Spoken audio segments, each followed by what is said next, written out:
말씀 봉독하도록 하겠습니다. 오늘 우리에게 주시는 말씀은 열왕기하 2장 1절에서부터 11절까지의 말씀입니다. 열왕기하 2장 1절에서부터 11절까지의 말씀. 제가 가진 성경은 구약성경 561페이지 여간에 있습니다. 구약성경 561페이지 여간에 있는 열왕기하 2장 1절에서부터 11절까지의 말씀입니다.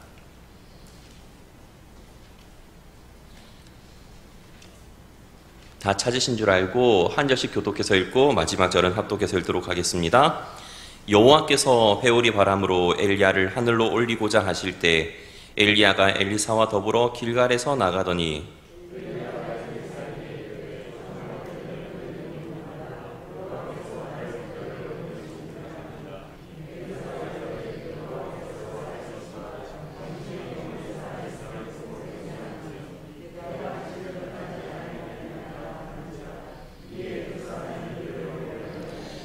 베델에 있는 선지자의 제자들이 엘리사에게로 나와 그에게 이르되 여호와께서 오늘 당신의 선생을 당신의 머리 위로 데려가실 줄을 아시나이까 하니 이르되 나도 또한 아노니 너희는 잠잠하라 하니라.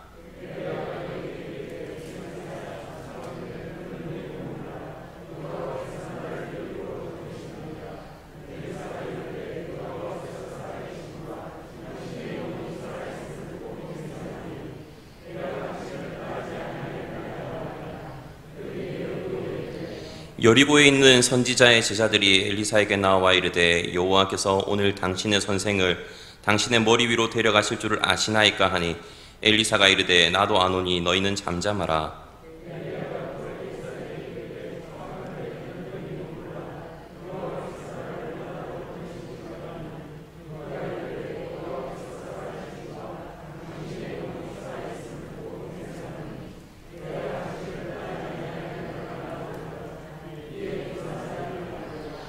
선지자의 제자 50명이 가서 멀리 서서 바라보매 그 두 사람이 요단가에 서 있더니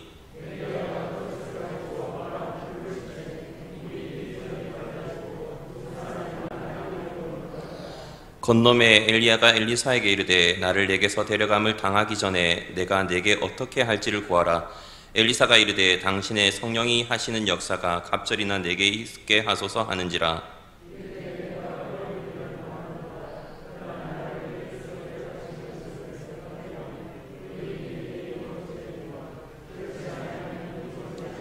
함께 읽겠습니다.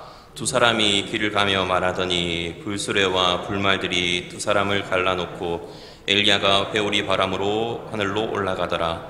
아멘. 오늘은 진정 어려운 일을 구했는가 라는 제목으로 말씀을 전하고자 합니다.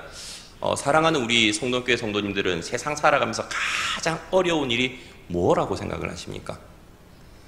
혹자는 자식 농사요 라고 하시는 분이 계실 테고 또 혹자는 용서요 라고 하시는 분이 계실 겁니다.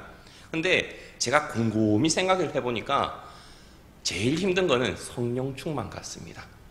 왜냐하면 자식을 위해서 기도하는 사람들이 많지만 어느 정도 기도를 하거든요. 매일 뭐 이렇게 하지도 않고 어느 정도 또 자식이 잘 큰 경우도 있는데 모든 성도님들이 기도를 할 때 뭘 기도하냐면 성령 충만을 위해서는 끊임없이 기도를 합니다. 쉬운 일이면 기도하겠습니까? 안 하겠습니까? 아무리 기도해도 성령 충만 안 되는 것 같으니까 기도하지 않겠습니까? 저는 그런 의미에서 성령 충만이 참 어려운 것 같다라는 생각을 참 많이 해봅니다. 오늘 본문 표제를 보면 엘리야가 하늘로 올라가다라고 되어 있습니다. 그리고 1절에 보면 어떻게 시작하냐면 여호와께서 회오리 바람으로 엘리야를 하늘로 올리고자 하실 때라고 하면서 오늘 본문이 언제 어떤 시점에서 하나님께서 이 일을 계획하고 계시는지에 대해서 말씀을 하고 있습니다. 그런데 오늘 본문을 이해하기 앞서서 제가 한 가지 성도님들과 살펴보고자 하는 것이 있습니다. 오늘 설교 제목이 제가 뭐라고 했죠? 진정 어려운 일을 구했는가? 라는 질문을 하고 던져오고 있다는 것입니다. 엘리사가 엘리야에게 구한 것이 정말 어려운 일인가 라고 한번 생각을 해보신 적이 있으십니까? 도대체 무엇이 그렇게 어려운 일인가 라는 것이죠. 또 그리고 그것을 살펴보기 위해서 한 가지 한 가지씩 오늘 본문을 통해서 살펴보고 싶습니다.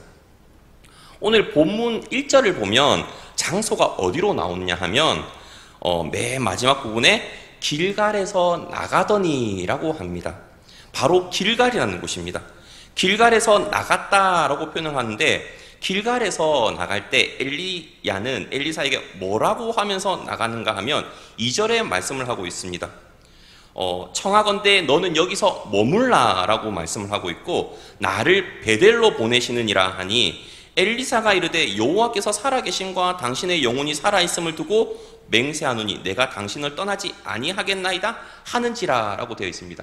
사실 오늘 본문을 보면 짝수 구절은 짝수 구절대로 계속 반복되는 내용이 나오고, 홀수 구절은 홀수 구절대로 계속 반복되는 문장이 나오는 것을 알 수 있습니다. 자, 길갈에서 어디로 이동을 하는 거죠? 베델로 이동합니다. 근데 이 엘리야와 엘리사가 길갈에서 베델로 가려고 할 때 엘리야가 엘리사에게 너 오지마, 하나님께서 나를 그곳으로 보내는데 너는 오지마, 안 와도 돼 라고 말하니까 엘리사가 뭐라고 말하냐면 여호와 하나님께서 살아계신가, 당신의 영혼이 살아있음을 두고 맹세를 하는데 나는 끝까지 따라갈 거라고 하죠. 그리고 베델로 내려갔습니다. 무슨 특별한 일이 있었던 것도 아니고 왜 가는지도 알 수도 없습니다. 하나님께서 말을 안 해줬으니까요. 근데 단지 우리는 오늘 본문을 보고 추측할 수 있는 것이 있습니다. 그 베델에 무엇이 있었죠? 누가 있었죠? 바로 베델에는 제자들이 있었습니다. 선지자의 제자들인데 바로 엘리야의 제자들이라고 볼 수도 있는 거죠. 3절에 있습니다. 베델에 있는 선지자의 제자들이 엘리사에게로 나와 그에게 이르되 여호와께서 오늘 당신의 선생을 당신의 머리 위로 데려가실 줄을 아시나이까? 이렇게 하니까 엘리사가 나도 안다, 그러니까 좀 조용히 좀 해줄래? 라고 말을 하고 있죠. 하나님께서 이 엘리야 스승님을 하늘로 데리고 올라갈 줄을 모든 선지자들이 알고 있다는 것입니다. 그리고 또 그 베델에 도착하니까 또 엘리야가 또 뭐라고 하냐면 또 엘리사에게 말합니다. 자신을 또 따라오지 말라고 합니다. 그러면서 어디로 가냐면 하나님께서 나를 어디로 부른다고요? 여리고로 부른다라고 말씀하십니다. 엘리야가 그에게 이르되 4절입니다. 엘리사야 청하건대 너는 여기 머물라, 여호와께서 나를 여리고로 보내시느니라. 엘리사가 이르되 또 마찬가지로 여호와께서 살아계신과 당신의 영혼이 살아있음을 두고 맹세하노니 내가 당신을 떠나지 아니하겠나이다 하니라. 그들이 여리고에 이르매.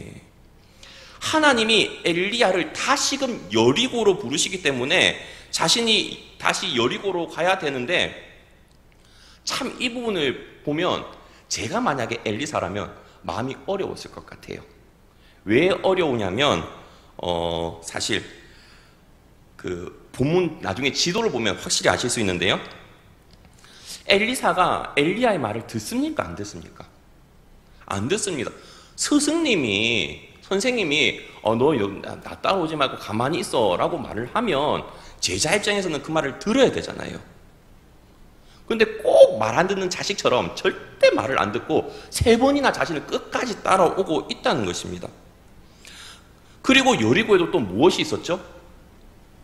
또 마찬가지로 선지자 제자들이 있다는 것을 알 수 있습니다. 5절에 보면 여리고에 있는 선지자의 제자들이 엘리사에게 나와 이르되 여호와께서 오늘 당신의 선생을 당신의 머리 위로 데려가실 줄을 아시나이까 하니 엘리사가 이르되 나도 아노니 너희는 잠잠하라. 자, 오늘 본문 위쪽에서 보면 어떤 내용이 나오냐면 하나님께서 이 엘리야를 하늘로 불러 올라가게끔 하려고 날을 정하셨어요. 그런데 그 정하시고 보니까 엘리야에게 뭐라고 이야기를 하냐면 너 길갈에서 베델로 가. 베델에 있는 제자들 좀 만나봤으면 좋겠어. 그리고 베델에 있는 제자들 다 만나고 나니까 다시금 여리고로 가서 여리고에 있는 제자들도 만났으면 좋겠어 라고 말을 하는 것이죠. 그리고 그 다 인사를 하고 나서 하나님께서 결국 하늘로 불러 가시지 않습니까? 그런데 여리고까지 갔으면 그곳에서 불러주셔도 되는데 다시 한번 하나님께서는 이 여리고에서 엘리야를 어디로 불러 가시냐면 요단으로 가라고 말하는 겁니다. 근데 요단으로 가라고 하는데 다시 한번 엘리야는 너 그 나 따라오지 말고 가만히 있어, 여기 있어 라고 하는데 또 마찬가지로 여호와께서 살아계신가 당신의 영혼이 살아있음을 두고 맹세하노니 내가 당신을 떠나지 않겠나이다 라고 하면서 또 따라온다는 겁니다. 자, 엘리사는 처음부터 끝까지 엘리야를 따라가겠다고 하고 어디든지 가오리다. 참 이런 부분은 목사로서 닮았으면 좋겠어요. 신학생들이 부담스러워하면서도 좋아하는 찬송 부름받아 나서니 어디론지 가오리다. 잘 안 가지 않습니까? 맞죠? 사실대로 솔직히 말해 잘 안 가거든요. 힘든 데는 나 말고 저 전도사님이 가야 됩니다. 저 목사님이 가야 됩니다. 이렇게 갈 때만 많거든요. 근데 이 오늘 본문에 나오는 엘리사는 정말로 힘든 여정이거든요. 근데 간다는 말입니다. 요단은 바로 우리가 아는 요단강을 말하고 있기도 합니다. 갈릴리 호수에서부터 사해까지 오는 큰 강줄기를 말하지만 이 큰 강줄기 외에도 세세한 강줄기들이 사실 있습니다. 자, 이제 한번 지도를 한번 살펴볼까요? 제가 오늘은 시청각을 위해서 한번 지도를 준비했습니다. 혹시 빨간색 오른쪽 한 1시에서 2시쯤에 길갈 여리고로 되어 있는 곳이 보이십니까? 자, 그리고 12시에 베델이 보이십니까? 자, 그렇다면 길갈에서 2시쯤에서 베델로 올라가죠. 그죠? 그리고 베델에서 화살표로 제가 친절하게 하늘색 화살표로 표시를 다 해놨습니다. 길갈에서 베델로 가고 또 베델에서 어디로 오죠? 여리고로 내려오지 않습니까? 그리고 여리고라는 글자 여자 밑에 보면 약간 세미한 강줄기가 옅은 강줄기가 옆으로 보이시나요? 그 요단강입니다. 얇은 강줄기인 거죠. 그렇게 이 엘리야와 엘리사의 오늘 하루 동안의 일정입니다. 왜 이게 하루 동안의 일정이냐면, 자, 다시 본문으로 보면 이렇게 나옵니다. 오늘 당신의 선생님을 불러가실 줄 아십니까? 또 그 밑에 봐도 베델에서도 그렇고 여리고에서도 그렇고 오늘 하나님께서 당신의 선생님을 하늘로 불러오르게 하실 줄 아십니까? 라고 묻잖아요. 근데 보십시오, 지도를. 저게 하루 만에 왔다 갔다 할 만한 거리겠습니까?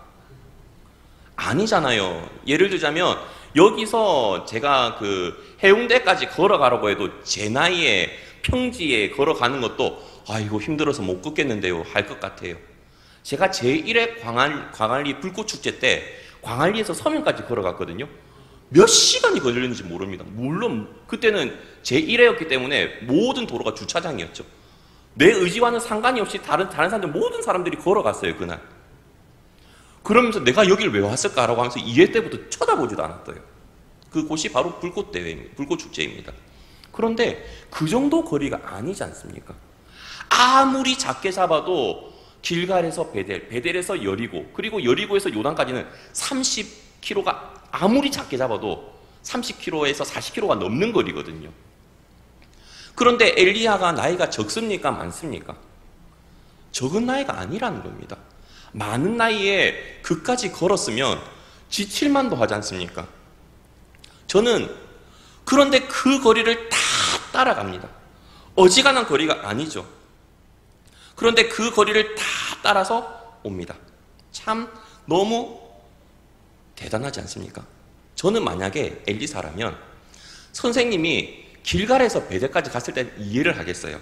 아, 제자들 만나러 왔는갑다 라고 선생님이 그렇게 제자들 만나보고 싶겠지라고 생각하면 이해를 할 것 같아요. 그런데 거기서 다시 빼가잖아요. 다시 요단강으로, 여리고로. 이럴 거면 동선을 여리고 갔다가 베델 가면 얼마나 수월해요. 그죠? 어차피 제자들 만날 거. 지도 아까 기억 안 나시죠?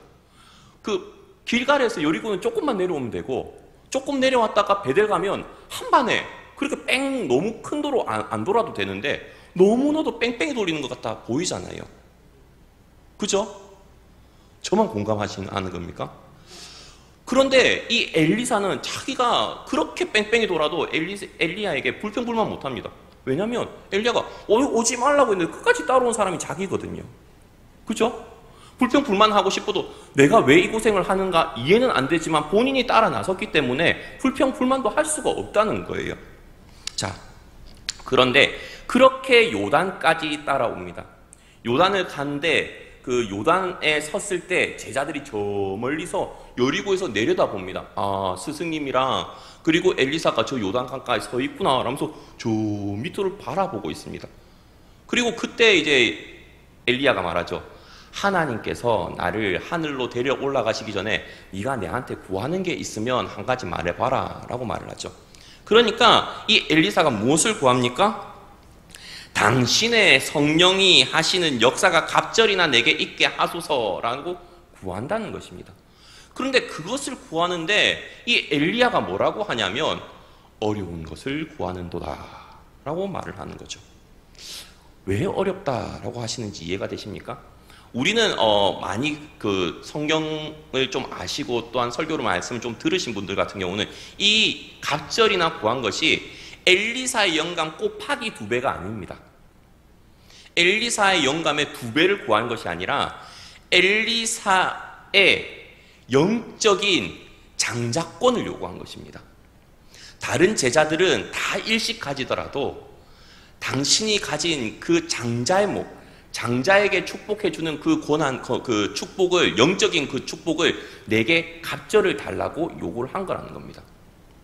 그 장자권, 영적인 장자권을 자기에게 요구한 것이 어떻게 보면 납득이 가기도 합니다. 그죠? 그런데 그것이 왜 어렵냐고요? 축복이잖아요, 보통 보면.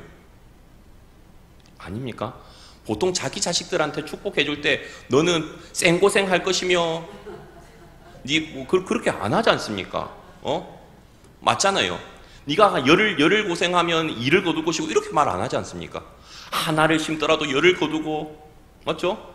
만을 감당하고 천만을 감당하는 그런 아이들이 되길 위해서 축복하잖아요.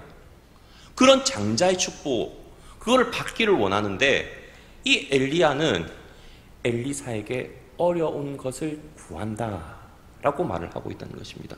자, 그렇다면 도대체 왜 그것이 어려울까라고 생각을 할 수 있지 않겠습니까? 거기다가 이 엘리야는 또 터무니없는 이야기를 합니다. 어려운 것을 구한다고 해놓고 그것이 이루어지는 필요 충분 요건은 너무나도 쉽습니다. 뭐죠? 필요 충분 요건. 혹시 아시죠? 필요 충분 요건이 무엇인지 아시죠? 그것을 이루기 위해서 하나 해야 되는 것, 필요한 것. 그 필요한 게 뭐냐면 끝까지 자기 따라와가지고 하나님이 나를 불러 올라가는 것을 보면 그게 이루어질 거라는 거예요.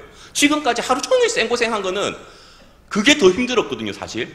하루 종일 생고생한 게 더 힘들고 이 엘리야 올라가는 거 본 거는 금방입니다, 금방.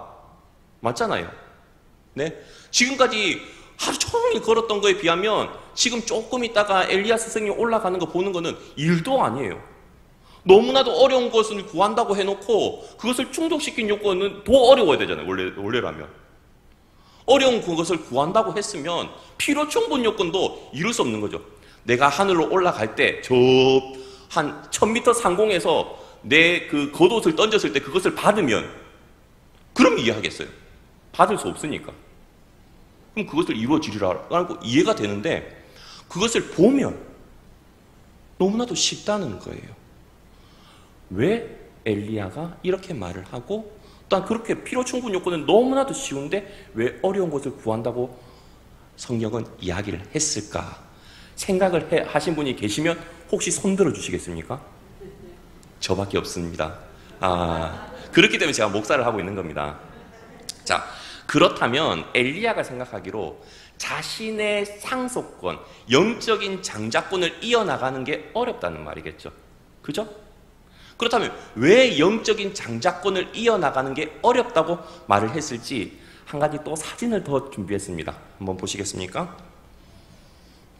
자, 맨 왼쪽에 보면 젖은 잔디가 있고 중간에는 일반 잔디, 그리고 맨 오른쪽에 보면 완전 쫙 마른 잔디가 있습니다.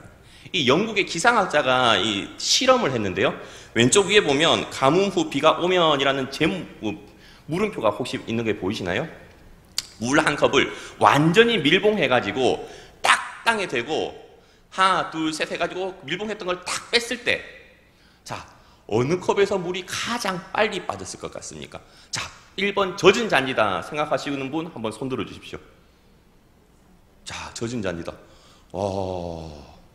자, 4분 계십니다. 자, 중간에 일반 잔디다 생각하고 계신 분 한번 손 들어 주십시오. 아무도 안 계시죠? 뭐 아니면 돕니다, 원래. 자, 그러면 맨 오른쪽에 쫙 마른 잔디다 라고 생각하시는 분 손 들어 주십시오.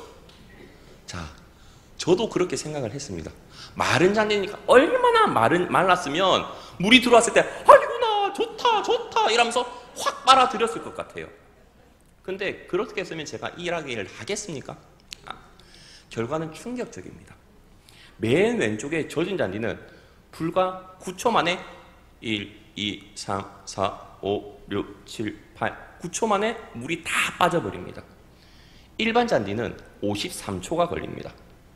그런데 맨 오른쪽 쫙 마른 잔디는 저 물 한 컵이 다 빠져나가는데 무려 15분이라는 시간이 걸립니다. 이해가 되십니까? 물 하나가 빠져나가는데, 물 한 컵이 빠져나가는데 무려 15분이라는 시간이 걸린다는 것입니다. 근데 왜 그럴까라는 생각을 한번 해보았습니다.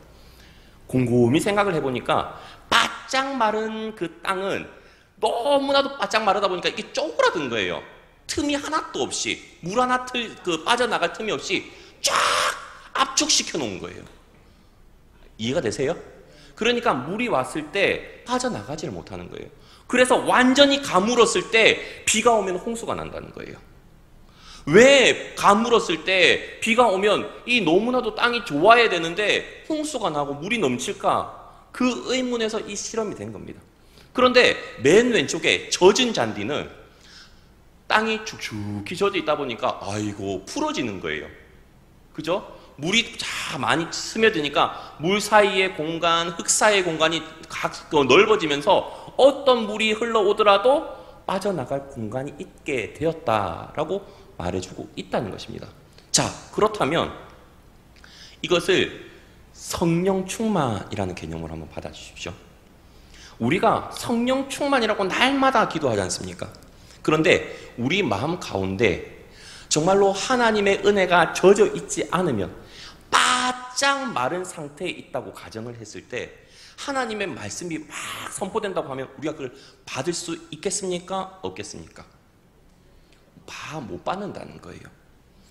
우리의 마음이 너무나도 강팍하고 메말라 버렸을 때는 하나님의 말씀이 아무리 좋은 말씀이 들리더라도 그 말씀을 100% 소화를 못해요. 10%도 소화를 못 해낸다는 거죠. 그런데 우리의 마음이 너무나도 주님께로 향해 있고 항상 기도하기를 애쓰고 말씀 읽기를 묵상하기로 날마다 하면 주님의 말씀이 어떻게 들리더라도 다 받아줄 수 있는 상태가 된다는 거예요. 제가 예전에 고등부 사역할 때 수련회를 했었는데 그때 수련회가 담임 목사님을 모시고 했던 수련회였습니다. 근데 그때 담임 목사님을 모시고 수련회를 했는데 비포 애프터가 너무 확실히 차이가 났기 때문에 이야기를 하는 겁니다. 그때 고등부 수련회 할 때 수련회를 앞두고 특별 새벽 기도를 했어요. 고등부 아이들이랑. 그 방학 때니까 특별 새벽 기도 저도 할 수 있겠죠? 특별 새벽 기도를 하면서 수련회 때 은혜 받기를 위해서 어른 예배 새벽 기도 마치고 나서 고등부 따로 했거든요. 근데 그렇게 하니까 아이들이 수련회 때 방언이 터지는 거예요. 3명이 방언이 터지고 또 그 3명 방언 터지는 거 보고 옆에서 열받아가지고 나도 방언 받고 싶다고 해가지고 밤새도록 기도한 고등부 학생들이 몇 명 있었습니다. 그런데 그 일이 교회 내에서 화제가 되었겠습니까? 화제가 안 되었겠습니까? 화제가 되었죠. 엄청났습니다. 그런데 그 일 있고 나서 1주인가 2주 뒤에 무슨 수련회가 있냐면 중등부 수련회가 있게 됩니다. 똑같이 담임 목사님이 강사했습니다. 그런데 중등부 수련회는 그렇게 됐을까요? 안 됐을까요? 됐으면 제가 이 말을 안 했겠죠. 왜 중등부 때는 그게 안 됐을까요? 강사 목사님 차이가 나나요? 아니요. 차이는 딱 한 가지였습니다. 그 아이들이 새벽 기도로 수련회를 얼마만큼 위해서 기도를 했는가, 자신이 얼마만큼 은혜를 받기 위해서 사모했는가, 그 차이밖에 없어요. 내가 수련회 때 가가지고 주님의 말씀을 받겠습니다, 주님께 은혜를 받기를 간절히 바랍니다 라고 몸부림치면서 기도했던 아이들은 수련회 때 은혜를 받고, 아무런 기대함이 없이 이번에도 그냥 수련회 하는 갑다 라고 해서 기도 없이 수련회 갔던 아이들은 오히려 문제가 일어났습니다. 무엇을 말해주죠? 우리가 그만큼 성령 충만하는 것이 어렵고 날마다 우리가 해야 되는 것이 그렇게 기도하는 것이라는 것입니다. 당연한 것이겠죠. 머리로는 우리도 전부 다 알고 있습니다. 저도 알고 있습니다. 그러나 뭐죠? 육신이 약할 때가 참 많지 않습니까? 저도 애 3명 키우고 제가 육아를 100% 참여하지는 않고 제가 참여하는 비율은 한 2% 정도밖에 되지 않지만 그 2%도 힘들어요, 사실. 그런데 날마다 주님의 말씀을 묵상하고 또한 주님께 말씀을 받아가지고 이스라엘 백성들에게 선포를 해야 되는 선지자의 입장이라고 우리가 가정을 해봅시다. 얼마나 힘들까요? 그리고 엘리야는 본인이 그 산 증인이잖아요. 본인이 하나님께서 나를 부르셔가지고 그 북이스라엘에 너무나도 힘들었던 시대 아닙니까? 물론 아하방 시대 때 경제적으로나 아니면 나라적으로는 부강했습니다. 먹고 살기 너무나도 좋았습니다. 다만 영적으로 너무나도 피폐했던 시대가 바로 아하방 시대입니다. 거기다가 아내는 누구죠? 이세벨입니다. 자기를 못 잡아 먹고 있는 이세벨입니다. 그런 상황 가운데 영적인 전투가 얼마나 치열하겠습니까? 너무나도 하나님의 말씀을 듣고 또한 이스라엘 백성들에게 선포하고 아방에게 선포해가지고 하나님의 말씀대로 일어나는 것을 이스라엘 백성들도 목도하고 3년 넘게 목도하잖아요. 그리고 또 아방도 목도를 하는데 본인이 경험한 건 뭐죠?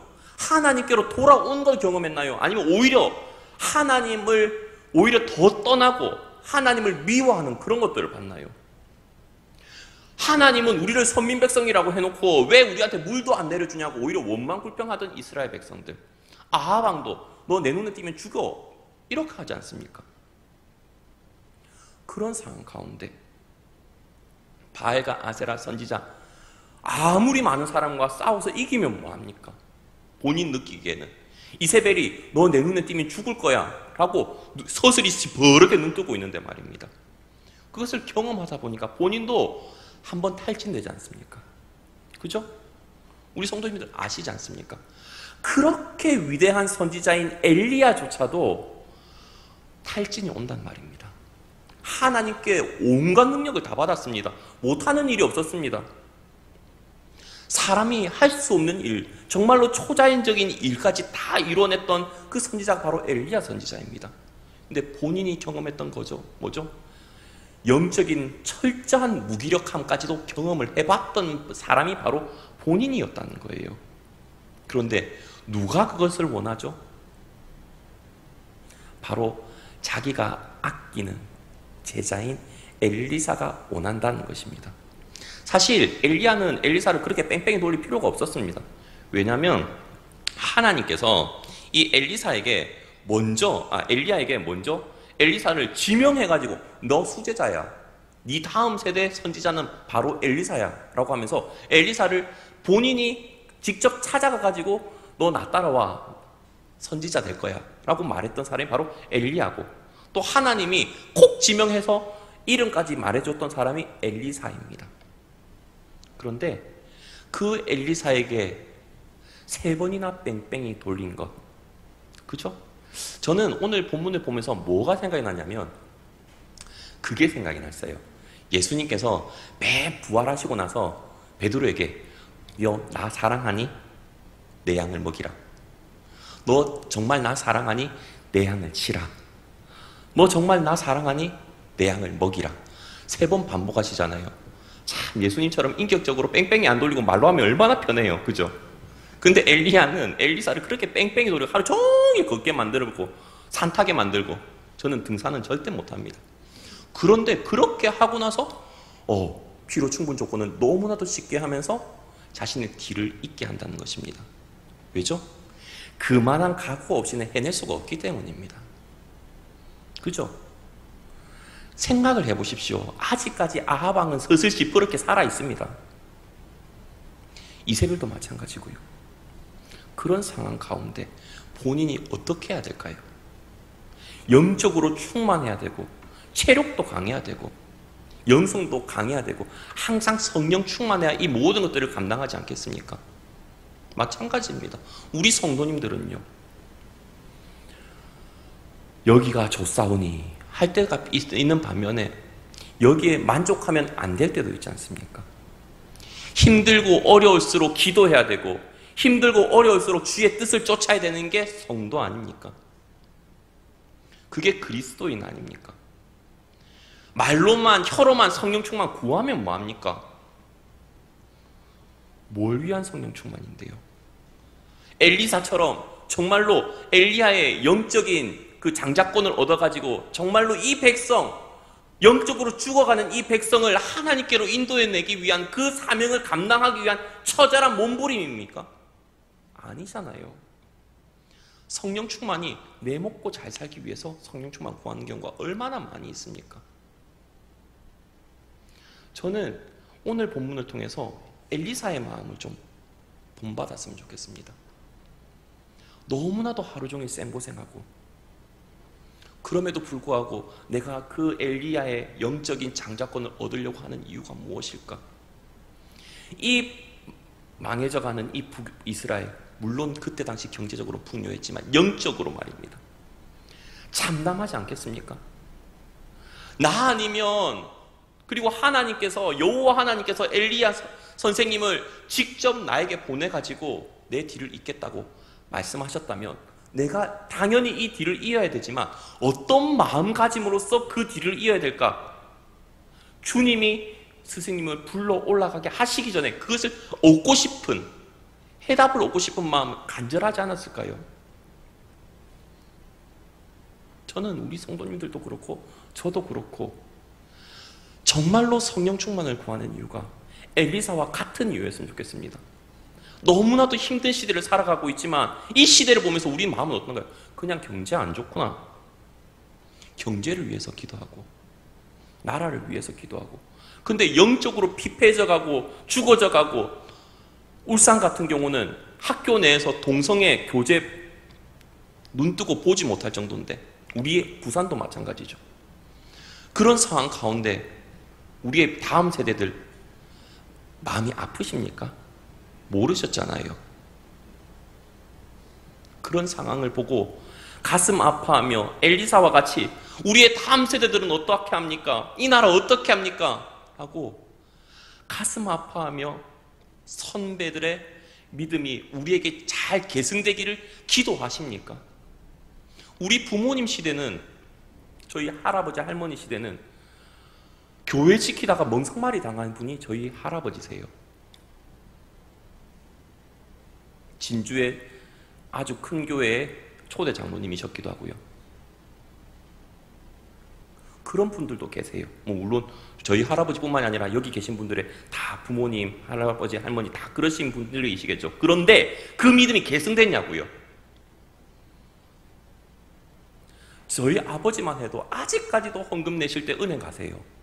아직까지 하나님 앞에 빳빳한 돈 내시고 싶으셔가지고. 우린 안 그러잖아요. 언제 빳빳한 돈 구하죠? 자녀 장가 보낼 때, 시집 보낼 때 한국은행 와가지고 100만 원권 보내고 바꾸고, 식권 밥 안 먹으신 분들 위해서 만 원짜리 주시기 위해서 바꾸죠. 그 다음에 언제 또 바꾸죠? 자녀들 설날 때, 추석 때 용돈 주기 위해서 바꾸는 거, 그 외에 말입니다. 마음 아파하셔야 됩니다. 저도 마음 아픕니다. 그리고 마음 아픈 만큼 저는 이 자리에 너무 많은 큰 책임감도 가지고 있습니다. 저도 사실 그렇지 못하면서 이 자리에 있었어요. 왜죠? 이 자리는 제가 그렇게 살아내기 위해서 선 자리가, 살아내고 있기 때문에 선 자리가 아니라 정답을 말해야 되는 자리이기 때문에 서고 있다는 것입니다.